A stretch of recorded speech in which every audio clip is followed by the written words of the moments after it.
Welcome to our 5 on 5. Pleased to be joined by Chief Brian Fish from Medford Fire Rescue. Chief, good to see you. Thanks for coming in. Good to be here. So let's talk about all the change you guys have going on right now in the department. A couple new stations are pretty close to opening. Where do we stand with those? Right. We have currently 2 fire stations that are being built, and they're very close to being done. We're expecting to have a ribbon cutting for Fire Station 2, which is being relocated from 8th and Lincoln in Medford over to Stewart Street near Columbus.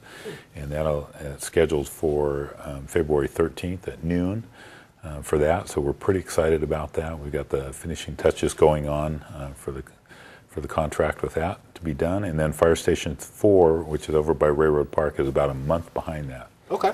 So very, very exciting time. Tell us about the new location.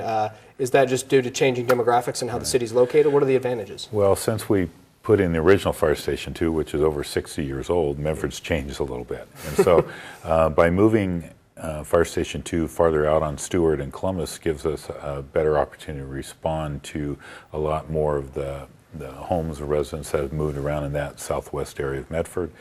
It balances up some of our run times because Station 2 is our busiest station right now. So by moving that out, it'll shift the borders for a couple of the neighboring stations. So that balance of activity will help.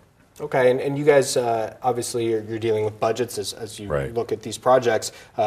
Medford's been very busy with a lot of these projects for the police station and all this. How is that coming? Is it meeting its budget goals?